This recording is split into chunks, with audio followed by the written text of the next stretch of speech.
Hey guys, just a little bit of a heads up for this episode. We talk and discuss things like self-harm, mental health, and eating disorders. If you are at all triggered by this conversation, just head to our show notes for any resources that you may need, or take a breather from this episode and skip to the next one. You can reach out to Lifeline Australia on 13 11 14 if you'd like to talk to someone. And for mob-to-mob conversations, head to 13 Yarn. All right, you mob. Love you. Take care. Bye. Welcome to First Things First. I'm Brooke and my pronouns are she and her. I'm Matty Mills. My pronouns are he and him. And before we get started, we'd like to acknowledge the custodians of the land on which we record. And for me, that's the Gadigal People of the Eora Nation.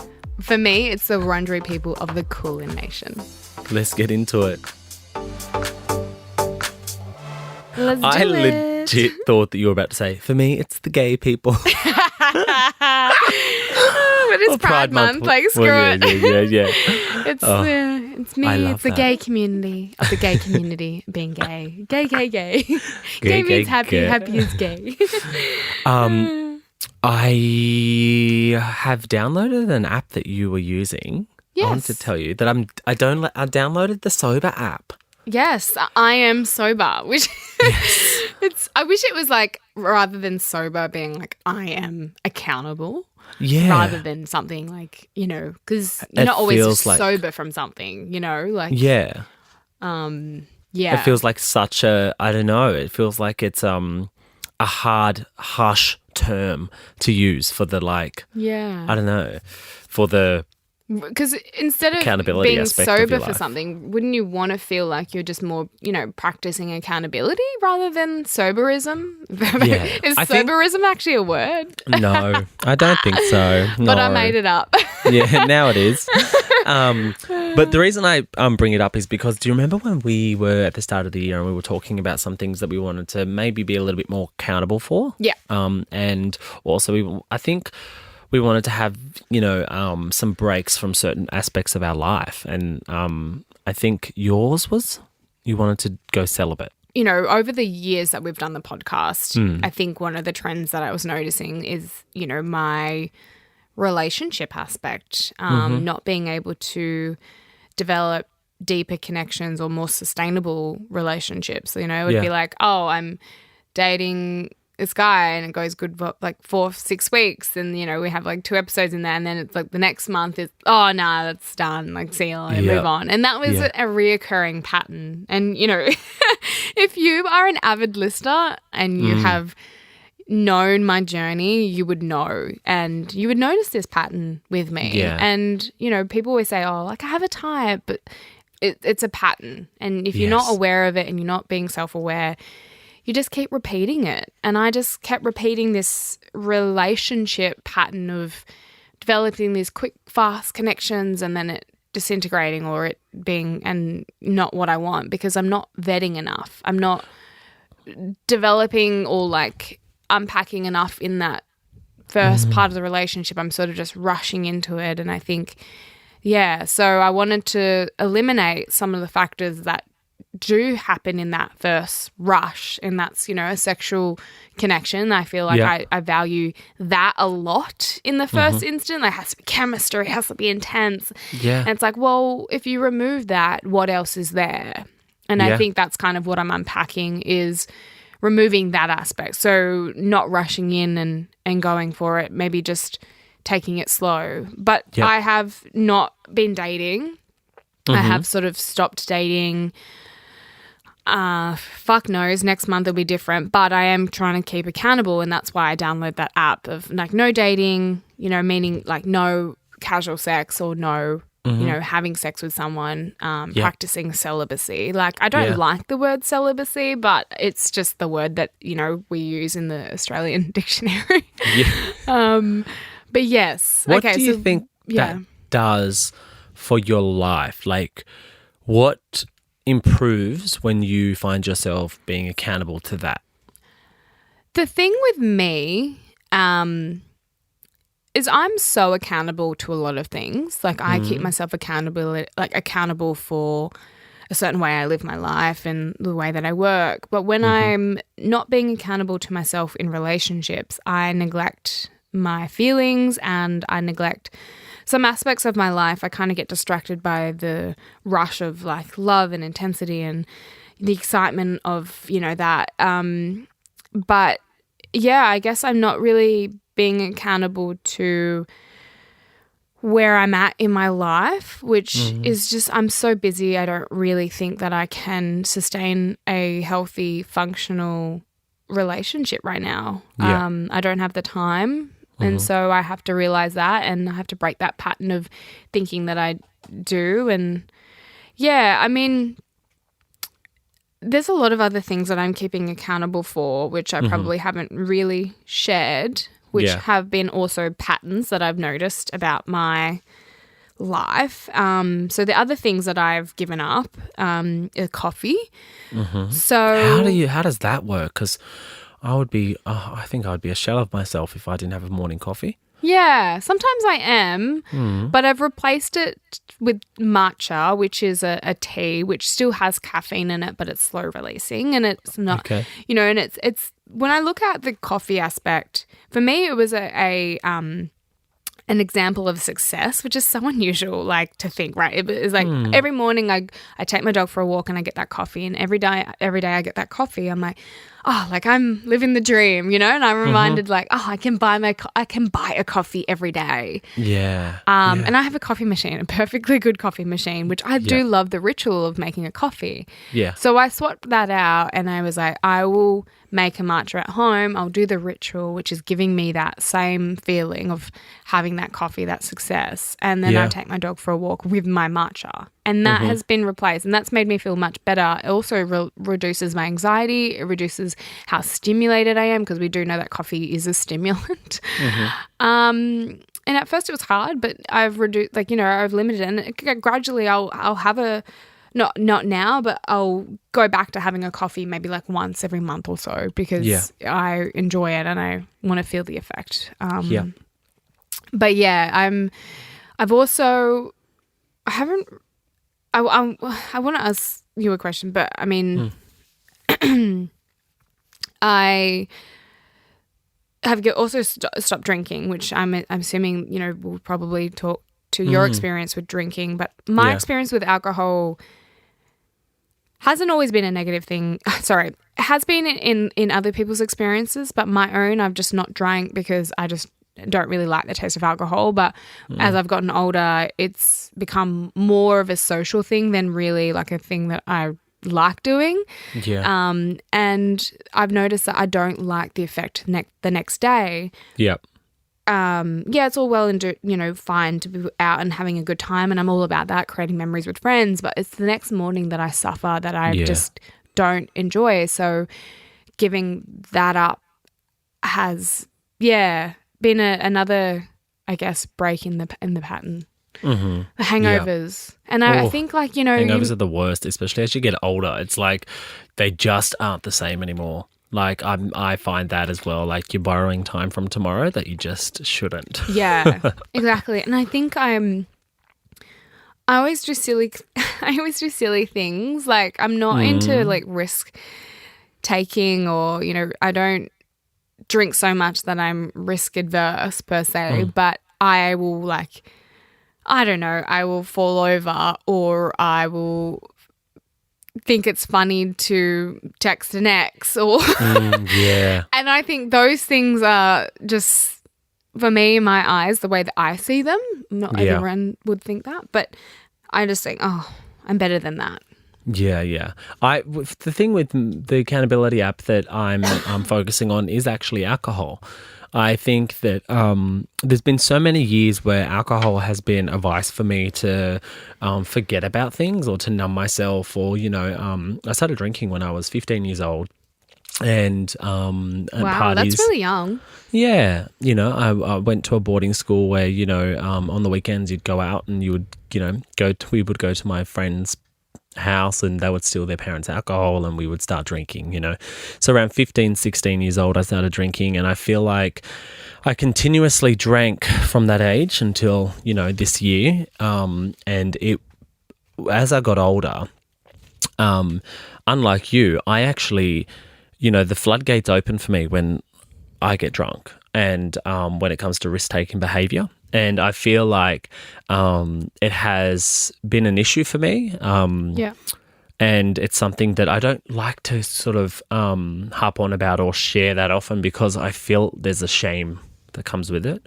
But I would, I have to. Can I ask, what are you most shame about? I think the lack of control. When you talk about when I talk about what alcohol does for me, I think that it doesn't it doesn't make me happy. It makes me less aware, and so you feel less in control. Yeah, which makes you feel. Yeah. I just feel like when I drink, I become a different person, and that person that I become, I'm not. It's a happy-go-lucky person, but it also is a person who partakes in things that just aren't good for me. Yeah. And I've continuously done that for years, and it's something that it's quite taboo to talk about because people don't want to talk about the risk-taking behaviours. But for me, I need to be really open and accountable to myself that I would never do some of the things that I do when I'm drunk if I wasn't drinking alcohol. It would be the last thing on my mind. It would, those things that they just don't come into my world unless I'm intoxicated. So I feel like over the years, I've seen that pattern, and I've seen that, I do these things when I'm intoxicated or when I've had a few drinks that are just outside of, the world that I want to live in. And so I've stopped drinking. I've had, since the start of the year, there's been a bit of a roller coaster ride with sobriety. I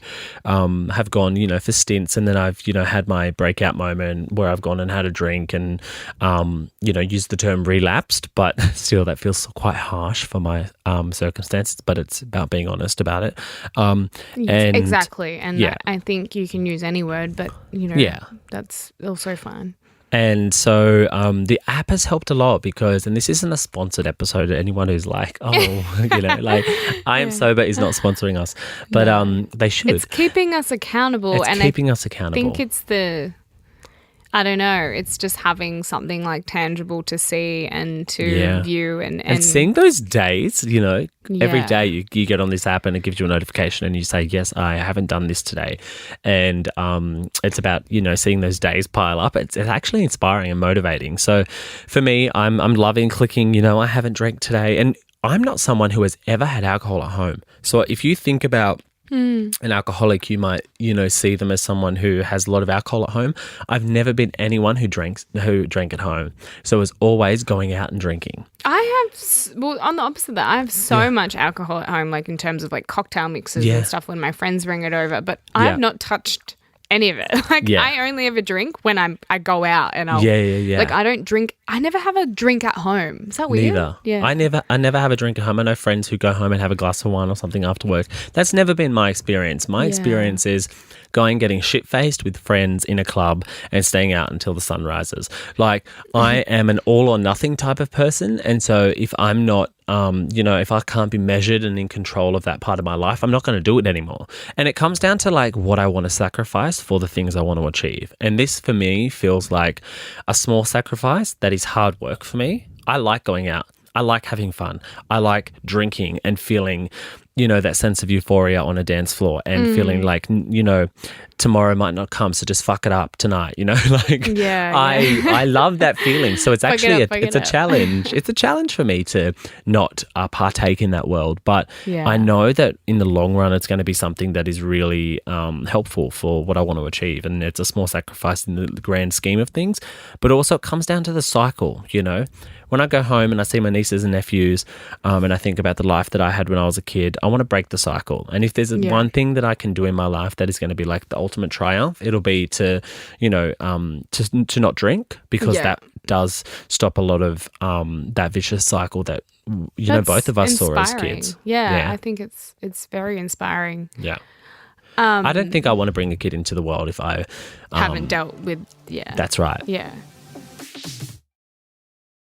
I want to get like a little bit personal. I feel like there's like a bit of a weight on my chest right now, but I'm just going to like this is, I guess, why we started the podcast, is to share our experiences. And this episode particularly is, I didn't think it would like really upset me, but, and I think having these conversations just really help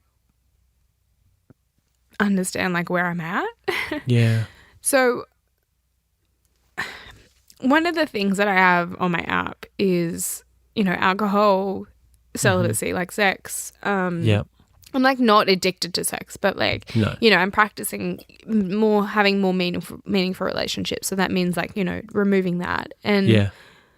one of the other things that I have a lot of shame around, which I'm like dealing with, and I'm in therapy for, is self-harm. And I've been 18 days from that, and I don't like, it's not a matter of cutting myself or I like think a lot of people think self-harm is hurting yourself. It is still hurting yourself, but I have a different way of dealing with it. So and I have a lot of shame around it, but I'm just going to like talk about it because I think this is really important to understand. Is accountability is one thing, but hurting and being vulnerable is another thing too. And so my way of self-harm has been for a very long time, and I didn't actually realize it, but was punishing myself and starving myself.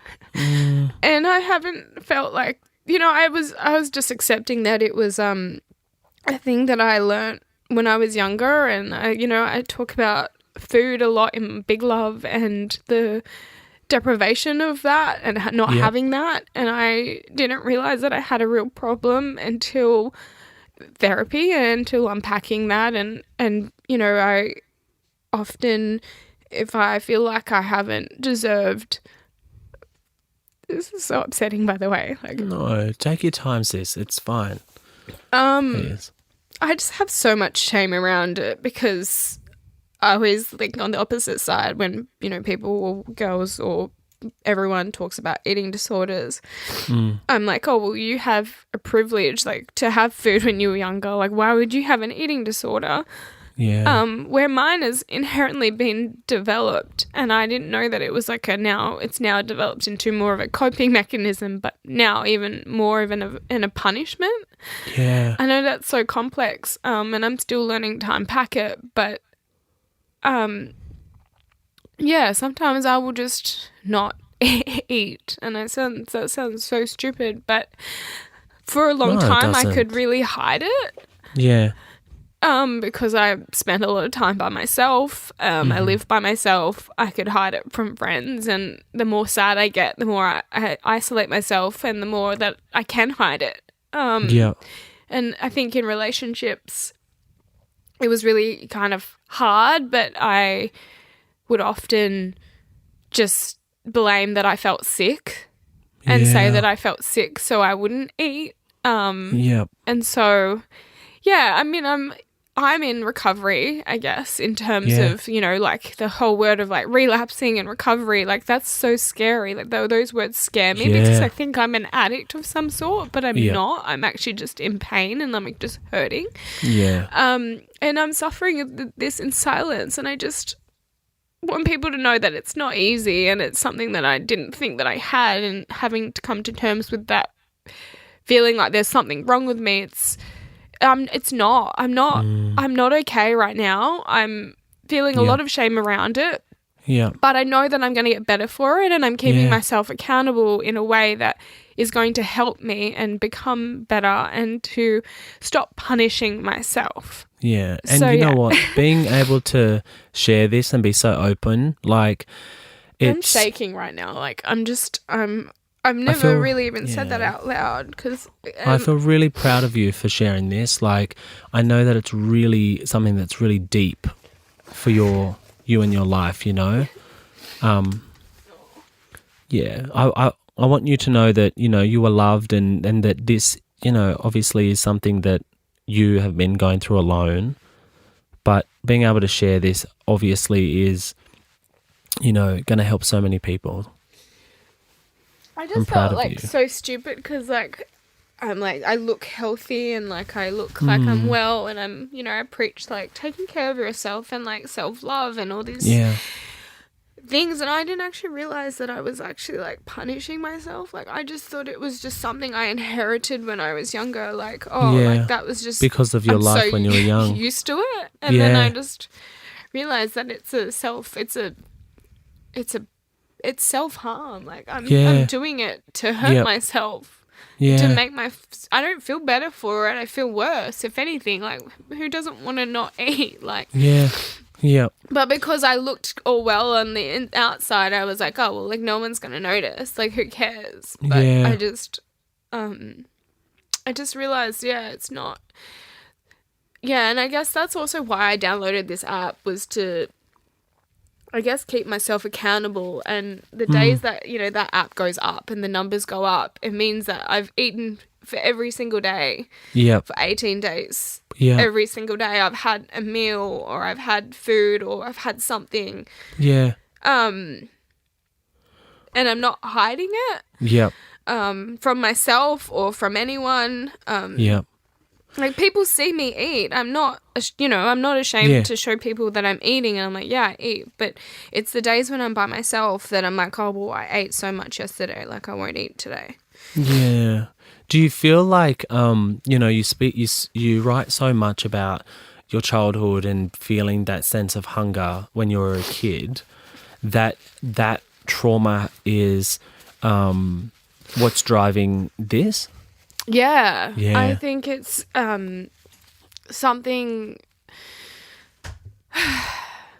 There's such a complex part of my journey with this, and it comes in different sort of ways. Is that one? There was no food in the fridge or cupboard that we could eat, and it was a bit of a survival mentality of, and sometimes I wouldn't eat so that my siblings could eat.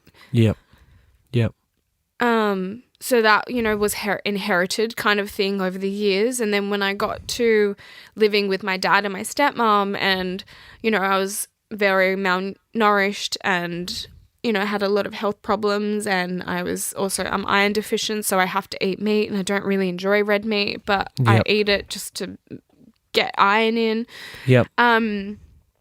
It just always felt like such a slog, and in a way. And then my parents, my stepmom and my dad, they were also very sort of low socioeconomic, and my stepmom would also make me feel bad for her having to buy red meat in order for me to eat. And so I was like, well, then I don't worry about it. Like I'm fine. Like I'll just eat whatever everyone else is eating. And I was made to feel bad for that.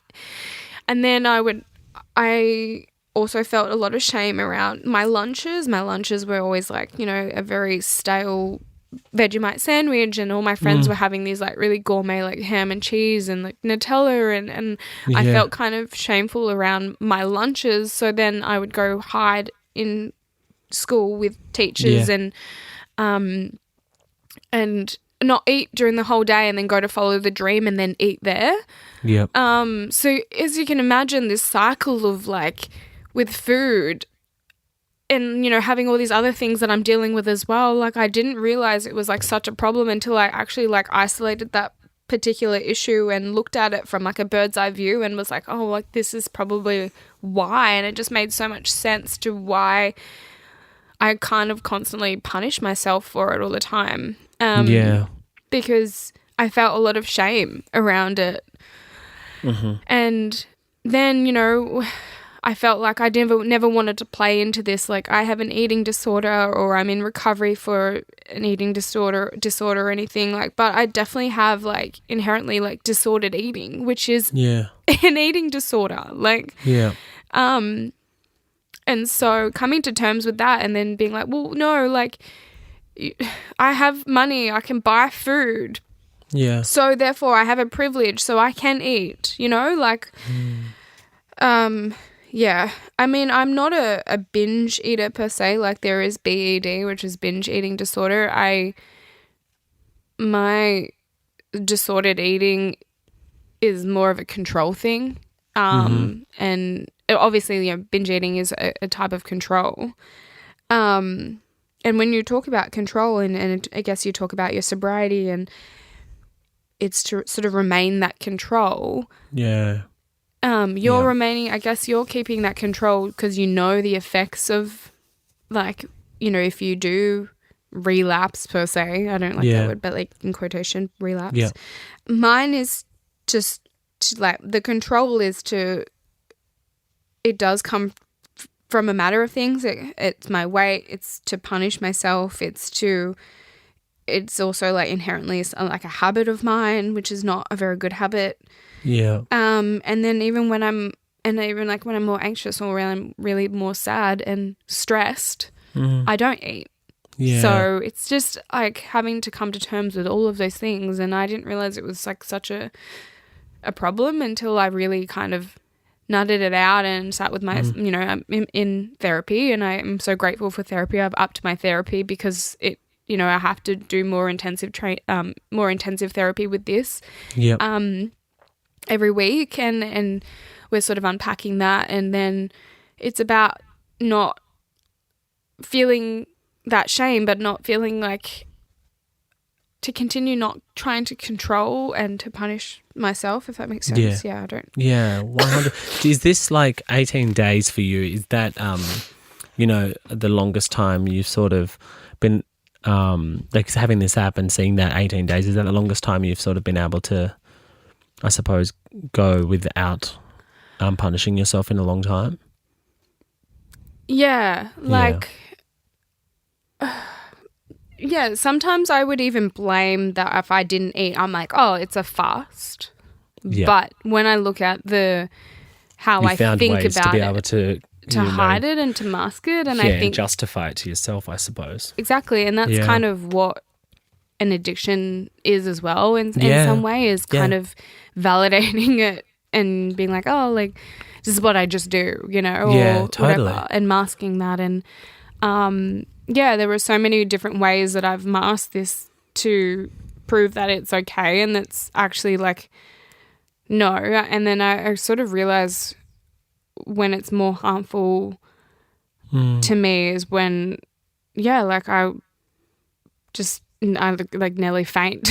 My blood pressure drops and I'm nearly literally passing out and I'm just having to still function and do a day's work.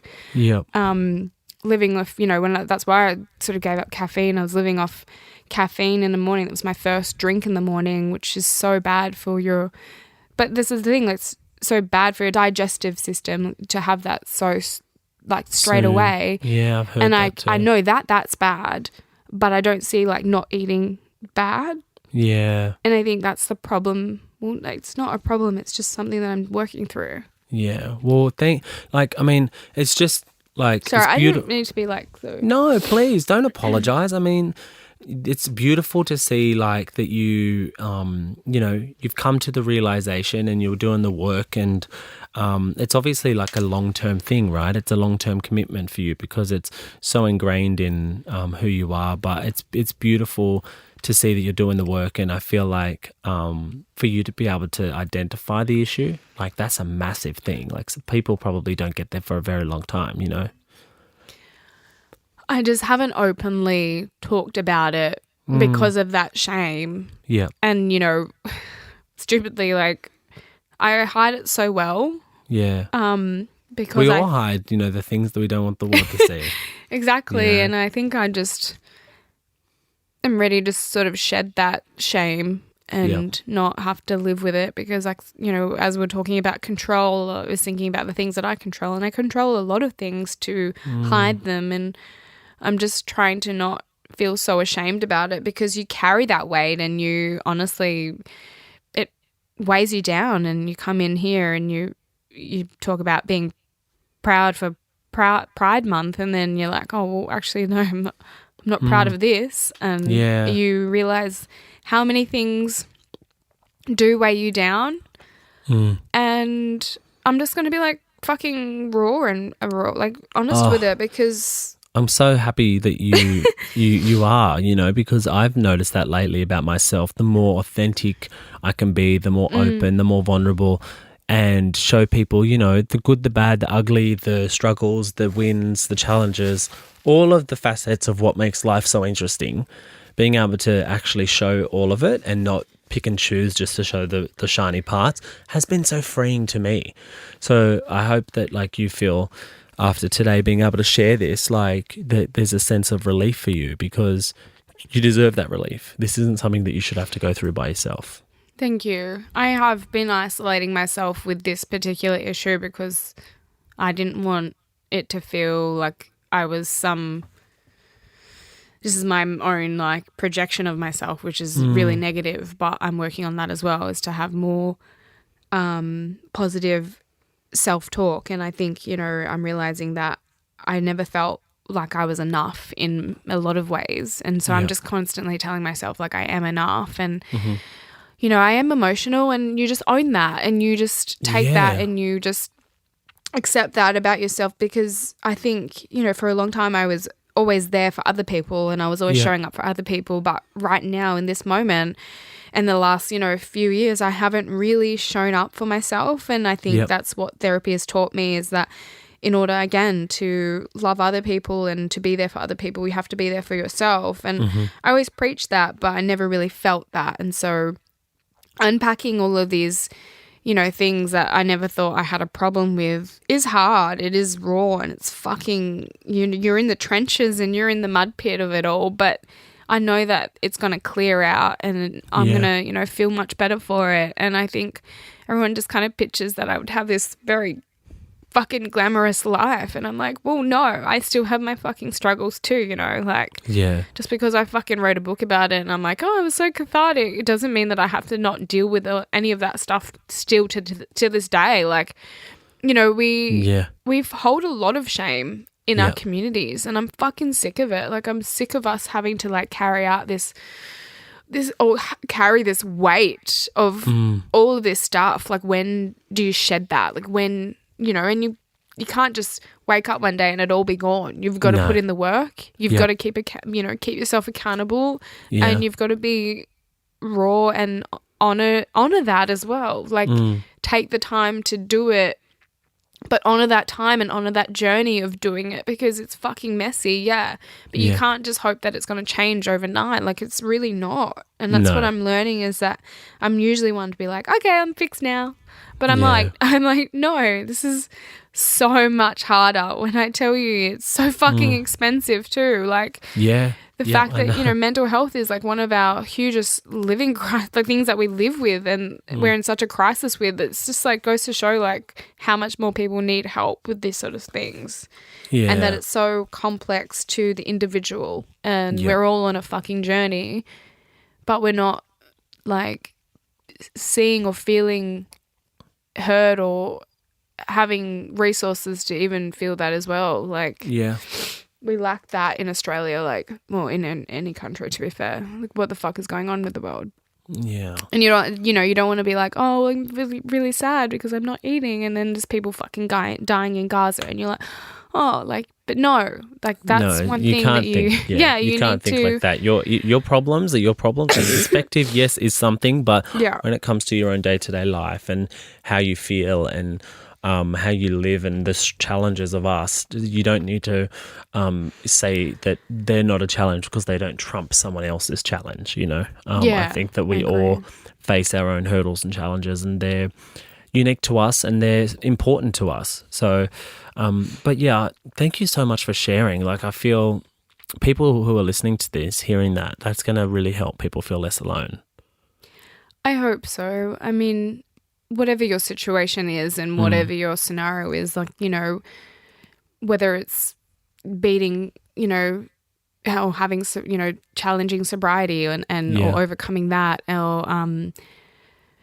or addiction, or just, and being vulnerable with your feelings. I just think such we don't have that much time on this earth as it is. Why spend time carrying this weight or this load every day when, I mean, I'm still in the trenches right now. I'm going to acknowledge like that's where I am. You know, obviously I can come into work and I can put my mask on and do whatever I need to do and, you know, be happy Brooke, and, you know, go to school and, you know, perform and be active. And but this is the thing that I'm carrying shame around at the moment, and, you know, I'm working through it, but I know that I will get through it. And I think that's the thing, is that you have to be really quite hopeful and just appreciate the journey that you're on and be patient with yourself. And, you know, I might relapse, but I know that I can, you know, start again and like I can beat this. Yeah. And the thing is, we are both up against things that are really